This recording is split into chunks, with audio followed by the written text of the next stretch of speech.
Okay, welcome back this week. I want to check in with you and see how it went with meditation over the past week. Did you do it? Did you go try Float Tank? Did you have any results? Leave me some comments in the notes here in the post. Let me know if you tried it, if you do it, how it goes for you, whether you're getting anything out of it. And this week specifically, I want to talk about kind of a process for meditation that comes out of the Western kind of concept of prayer. It's really a three-step process. Number one is to ask, and number two is to be open, and number three is to listen or to receive. Pretty simple process, but let's talk about each step. Step number one, to ask. To ask something, you need to use words, and words are very powerful. Words are the source of creation. If you read the New Testament Gospel of John, in the very first verse, it says, "In the beginning was the Word, and the Word was God, and the Word was with God." And it's the words that you speak that create your reality and also create your asks for things to come into your life through prayer. So be careful of the words that you use, not only in your prayer, but throughout the day and when you're engaging with other people. And be careful what you ask for, because Jesus also said, "Ask and you shall receive. Knock and the door will be open. And whatever you ask, it will be given to you."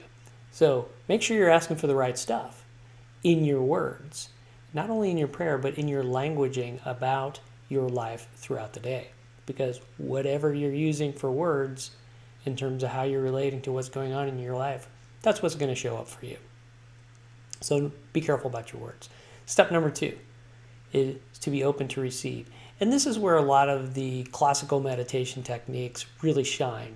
And that is clearing out your mind, being open to receive, and getting all the clutter out of your mind. So some of the meditation techniques we talked about last week, some of the apps that I recommended for you, really designed for this opening part of the process.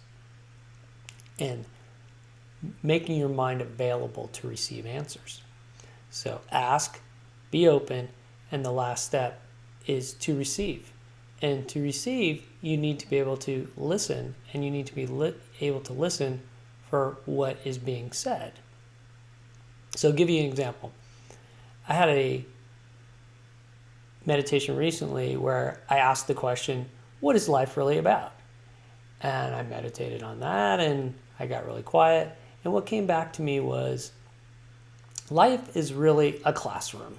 It's a school, and you're in a classroom, and you're learning, and you're developing, you're becoming a bigger person, a bigger being.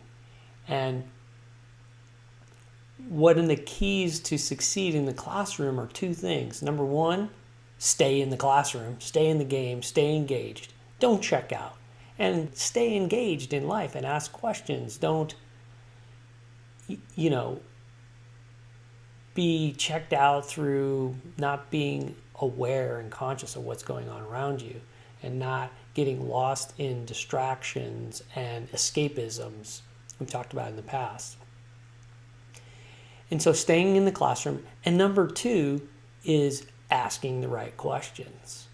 So ask the right questions that are needed to move your life forward, to take you in the direction of your true purpose, so that you can ultimately fulfill your purpose for being here. And that's the simple summary of the process. Number one, ask. Number two, be open. And number three, receive the answers. And then you can go out after your meditation and act on them. So try that out this week. Leave some comments in the show notes, and we'll talk to you next week. Have a great week.